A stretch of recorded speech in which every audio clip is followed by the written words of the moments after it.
Chapter 5 Monastery of Flowing Blood.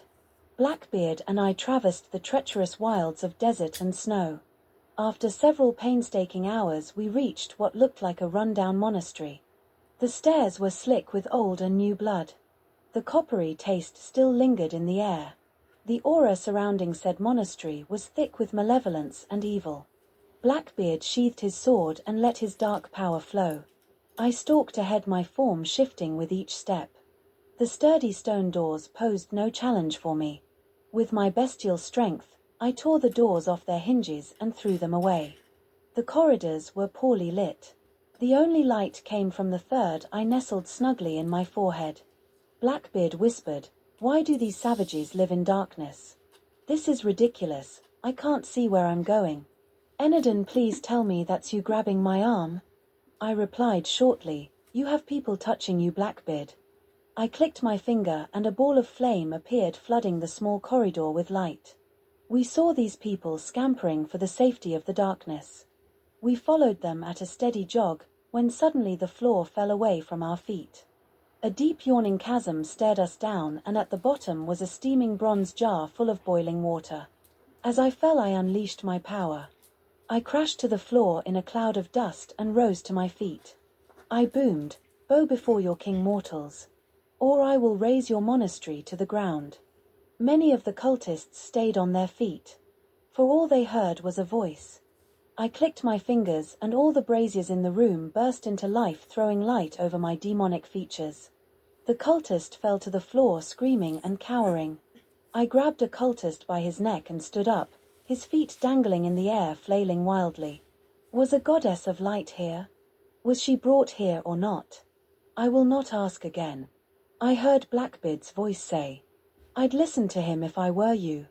I watched him kill two gods with his bare hands, just like that. The doors crashed shut and the room was plunged into darkness. A third voice filled with malice and malevolence giggled shortly.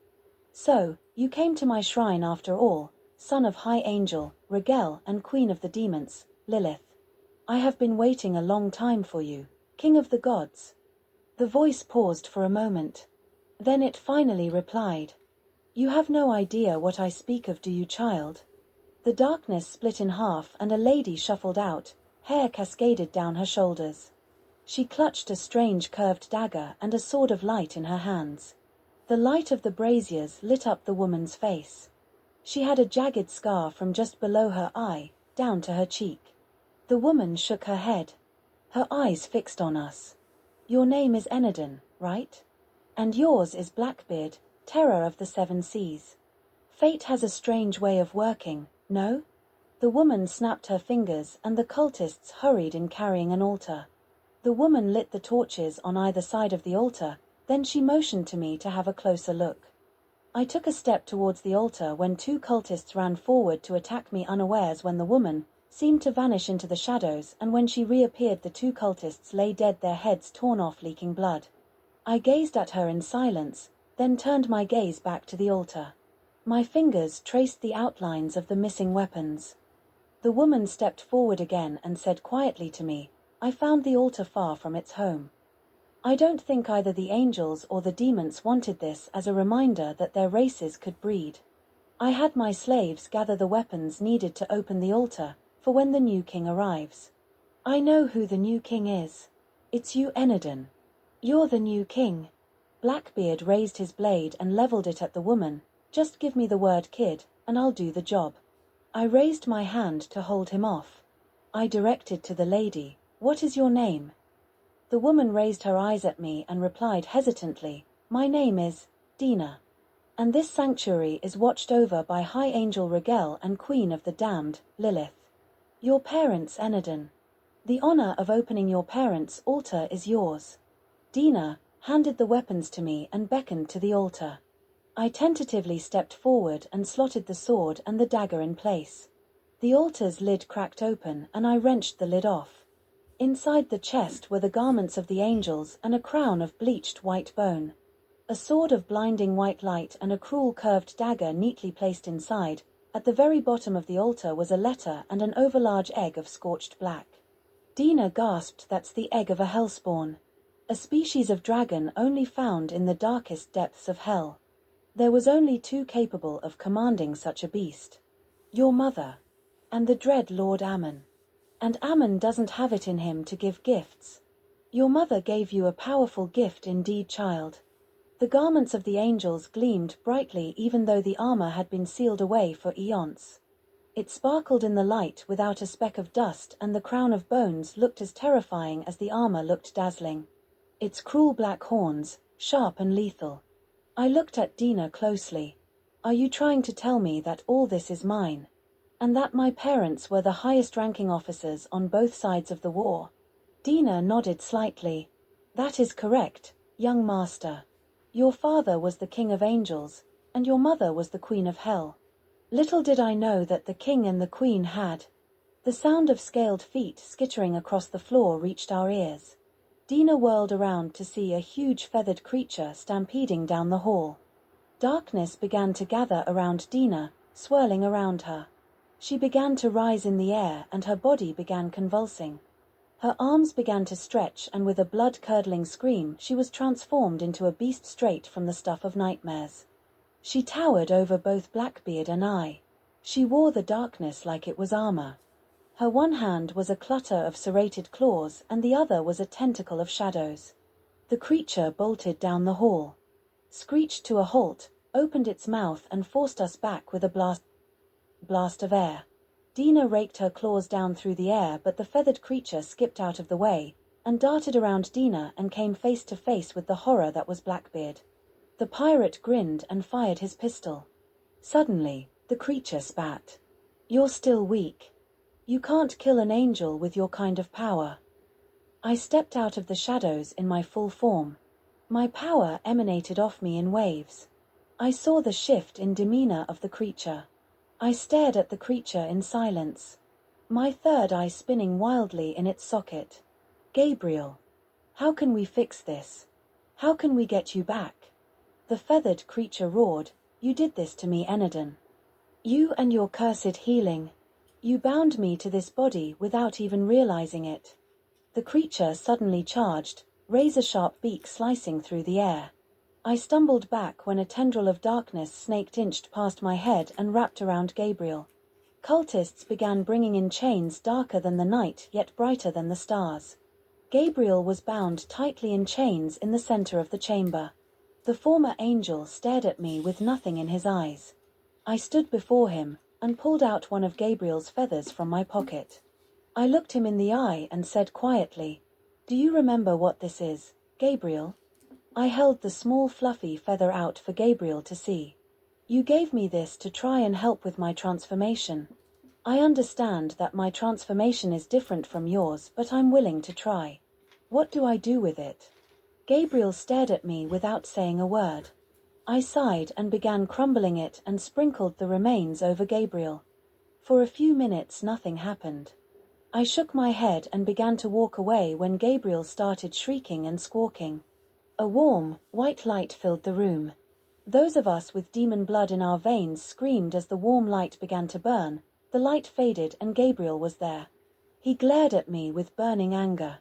I asked him, Gabriel, please, where is Layla? Where did you take her? Gabriel chuckled softly.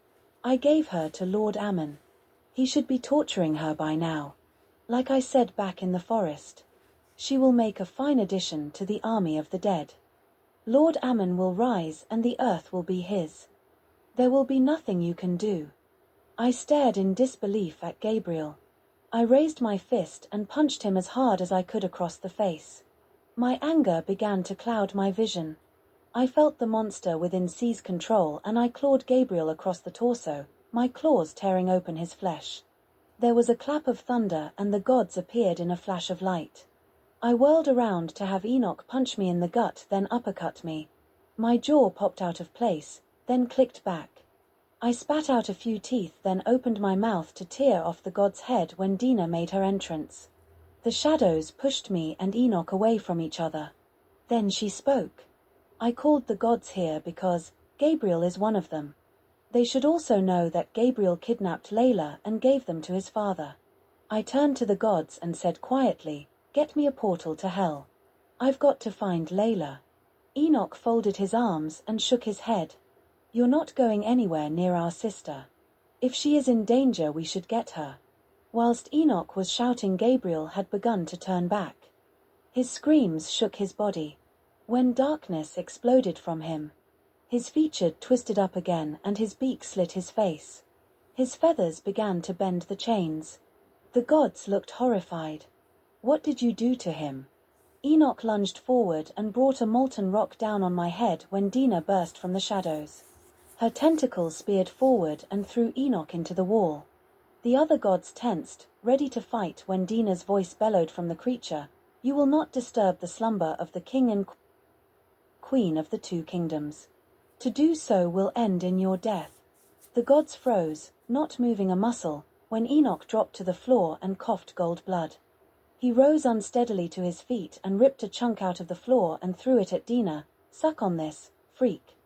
Dina disappeared into the darkness and reappeared behind Enoch. Before any of the gods could move, Dina's tentacles speared right through Enoch's chest. Then she brought down her claws and tore him in half in 4 different places. Gold blood spread across the floor and pooling around Enoch's remains. The gods began to process the attack. Dina dodged every attack, then sent them into a portal with an attack. I stared at Dina as she turned back into her human form. She glared back and snapped, "He was trying to kill you. I saved your life. You can thank me later." I ran over to Enoch and tried healing him, but of course my power wasn't meant for healing. I turned a pleading look to Dina and she sighed. Of course, Mom and Dad would leave me with the dumb spells. She reluctantly walked over and wove Enoch's flesh back together with the darkness. Then she leaned down and lightly kissed his lips. Enoch didn't move. Dina stood up and began to walk away. I stared at her retreating back. "So that's it. You're just going to walk away? Enoch still needs your help." Dina glanced back with a small smile on her face. "No, he doesn't, kid. Look at him. His breathing, blood is pumping around his body. And he looks ready to still kill you. You should worry about yourself more." I slowly turned back to have Enoch land an almighty punch to my stomach after he coated his hand in solid steel. I was taken off my feet and sent flying back. I zoomed past Dina and yelled, "I think you may have a point there. Care to join me in not totally killing him?" Dina rolled her eyes and yelled back, "No need. My cultists will take him down. And if that fails, I've got something he will need, as he can't keep fighting if he doesn't have the heart for it." I came to rest halfway through the monastery wall. Age-old dust and dead termites rained down on my head. I looked up through the cloud of dust to see Enoch's whole body on fire, steam billowing out from his ears. He belched and opened his mouth and a gout of molten lava erupted from his mouth. I inhaled the dust and termites and managed to cough. "Behind you, lava." Dina looked back and clicked her fingers. A wall of darkness sprang up behind her, stopping the lava and Enoch's rage for a few minutes. I climbed out of the wall and brushed myself off. I glanced at the wall of shadows and whistled. "Nice work. Now what's the plan?" Dina pulled out a heart from her jacket. "Now to get his attention. What's his name again?" I stared at the beating heart in her hand and trying very hard not throw up, I said between gulps of air, "His name is Enoch." "Wait, is that Enoch's heart? Why do you?" Dina cut me a sharp look. "Hey Enoch. How are you holding up? Do you feel faint? Can you feel your pulse? What's your heart telling you?" Enoch's voice came from behind us. "I feel fine now that I can kill you both." Dina and I turned around to see Enoch looming above us. I quickly said to Dina, "I may have forgot to mention that he can tunnel underground and all that." Enoch coated his hands in molten lava and raised his hands. When Dina produced his heart. "This is your heart, Enoch. I took it so I could have leverage over you when the situation got worse. If I give you your heart, will you let me go?" Enoch turned his gaze onto Dina. "You. I remember you. You were the kid of..." Dina launched a kick aimed right at Enoch's head. Enoch ducked, grabbed Dina's leg and swung her into the wall. Enoch's heart rolled to the floor with a soft thud. Enoch clutched his chest in pain. Oh, that hurt. Is this really my heart? Dina chuckled. Why don't you give it a squeeze? It's either your heart or it's his. Dina jerked her thumb at me. Enoch turned his gaze to me and I turned my gaze to Dina. Wait, that could be my heart. Why? What did I do to you to get this treatment? I glanced at Enoch and saw his fingers beginning to twitch. I put up my hands quickly. I don't want to fight with you, Enoch. We just brought you back from the dead and you already want to return. Enoch laughed shortly. She only won because I wasn't ready. I could have killed her with my eyes closed. I heard a noise behind me and I knew exactly what it was. Dina had taken Enoch's words as a challenge. The beast came rocketing out of the shadows, quicker than a speeding bullet. A slab of darkness raced forward, knocking Enoch back a few paces, allowing him time to prepare himself. Dina's voice sneered, "You should have squeezed the heart, Enoch. It would have been painful, sure, but not as painful as what I'm going to put you through." Dina's clawed hand clenched and tendrils of darkness molded themselves into twisted spears. Dina raised her arm above her head. "I'm giving you a chance to retreat, Enoch. I'm not like him. I won't just kill you without a reason. Sure, you and your family gave me plenty of reasons to kill you. But I'm letting you off with a warning. Leave now and you can have your heart back. Don't leave and this time emotion of empathy won't come into play. I will kill you where you stand. But this time I won't bring you back." Enoch reached forward to scoop up his heart when Dina's tentacle raced forward and stopped mere inches from Enoch. Enoch flinched and froze. Dina continued, "My bro. My friend here will go and look for your sister. And you will not bother him again. Now go." Enoch scooped up his heart and pushed it into his chest with a whimper. Enoch chanced a look in my direction, the look on his face miserable and angry. "You better not let any harm come to my sister. Because then your sister can't protect you because she will have to face the whole family. Or she could just let us kill you, then she won't have to get hurt." Enoch suddenly froze, eyes bulging. "Damn, I said too much. You're alone and you don't." Dina blurred and Enoch stumbled back a few paces, clutching his stomach. Deep scratches had appeared on his torso, soaking through his clothes. I stared at Dina and Enoch. "So, you're my sister? And you never said anything." Dina glared at me. "You think I'm proud to have the blood curse? You can't control your power and I only just mastered mine. I've been in hiding for 25 years. I've been hunted by the very gods I invited into my home. But even they still can't forget my heritage. I am very surprised they let you into their palace in the clouds." I lowered my head. The first time I met Gabriel. Back when he was wearing his mortal form. Before I fought Octane. Gabriel said something about being blessed by the gods. Something about the gold lion of Kahira. What did he mean? Dina shook her head. From the way Mom and Dad spoke of it, it was some kind of curse.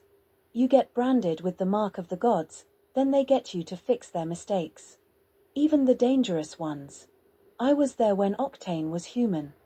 The gods thought that by giving the most damaged god one of the most powerful artifacts would bring out his potential. They were right, but the consequences were devastating. Octane turned from the kindest person into something no one anticipated. The evil that came off him was terrifying.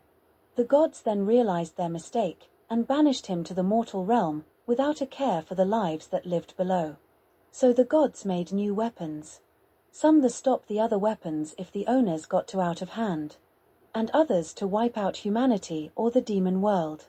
Then our grandfather wanted the weapons that could destroy the world for himself. He had planned to use them to force the inferior races to bow down to him.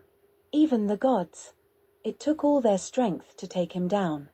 But they were unbalanced. Despite the gods' numbers, grandfather had given each child their own gifts. And he could also negate their effects. So, the gods put all their hope into one blessing, hoping to find one with enough power to finish the old man off one and for all. And Gabriel thinks the blessing has done a full turn and chose a child of cursed blood. Dina paused for a second before turning on her heel and gazed at Gabriel. She slowly approached the mutated angel and looked deep into his eyes. She continued softly. Is it possible that the all-knowing angel didn't see that young Enadin here was the son of the High King of Heaven and the Dark Mistress of Hell? Gabriel squawked softly. He managed a few words. Dina, you have grown into a fine woman. Dina's hand morphed into scythes. You don't have the honor of saying my name, uncle. You lost that privilege when you sent your hounds after me. You tried to kill me, Gabriel. Gabriel lowered his head and a tear splattered to the floor. I'm sorry, Dina. You were family. I should have protected you. Dina's face began to twitch and with all her strength she delivered a powerful kick at Gabriel. I sprang forward and blocked the kick with my hands. Dina glared at me with burning rage. He tried to kill you too, Enadin. He kidnapped Layla and sold her to the dead king. I stared at Dina before replying. It was my fault he turned into this. If he was still an angel, he would be up there residing with the gods, protecting his family. If I hadn't healed him, Dina interrupted, if you hadn't healed him, he would be dead. You saved his life and in return he tried to kill you and kidnapped his own family. Blackbeard stepped from the shadows with a scroll in his hands. He opened the scroll and began to read, by the power of the gods, I give you the blood of the Savior, to give new life to the great king of the damned. Blackbeard brought the scroll close to his face and added, there's even a little doodle to go with it. I think she... The pirate's face darkened and dark power emanated off him. The pirate lord clenched his fists and the dead began to push themselves through the floor, the clatter of bones, as the skeletons began to assemble themselves, the groaning and moaning, as the zombies stood to attention. Blackbeard drew his blade and leveled it at Dina. You wish to sacrifice your own ilk so you can bring back the king of the damned. You should be ashamed of yourself. I have been traveling with Enadin for a while and I have got to know him. He is one of the best lads I've known. Before I met Enadin, I would have killed him where he stood. But now, I would give it nothing to see that he succeeds in his mission. And if that means putting you down, then so be it. Gabriel's voice came from the creature. Stop. Please stop. Gabriel screamed in pain. I whirled around to see a huge hulking shadow crouching over Gabriel. Overlarge fingers slowly crushing Gabriel's skull. I launched myself forward, blades drawn. The shadow looked back and I saw the face of hell itself stare back. Hollow eyes gazing into my soul. I saw the end of the world flash by in the blink of an eye. I stumbled back slightly and readied my blades and lunged forward. The creature vaporized and appeared in front of me, its hollow eyes and gaping maw grinning down on me. Its horrifying voice spoke. You will bow to me, child. You will be mine. If that means I have to break everyone you love, so it shall be. Your little friend is doing well here, you know. She's getting a nice tan. The shade laughed grotesquely. It whipped its hands forward, reaching for me. I dived out of the way, but its fingers curled around my legs and whipped me into the wall. I screamed as my spine snapped in half.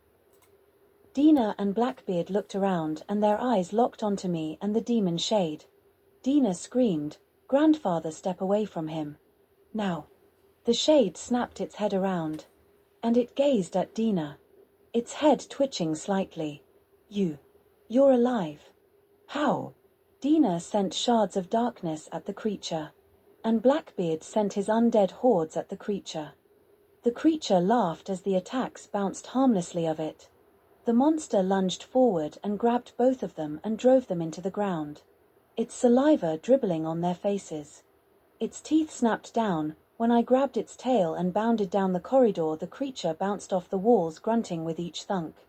Its fingers sped forward, interlocking faster and faster. The fingers began to wrap around my neck, squeezing slowly. My breath came shorter and shorter, and my vision began to darken. I saw the entrance of the temple and I sped up, my wings speeding me along. Suddenly I was pulled to a stop and I saw the creature had embedded its hands into the walls. Another hand snaked out from nowhere, coming right for me. I drew my blade and sliced straight through its hand and dodged the one coming for me. I glanced behind the creature and saw a Gabriel running full pelt.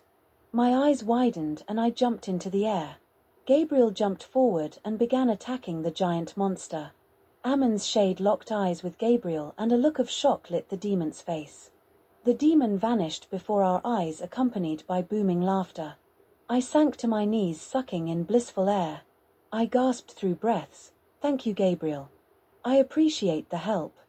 Gabriel bowed slightly. "I can help you get to her. To make up for taking her and giving her to him. But you still need the artifacts.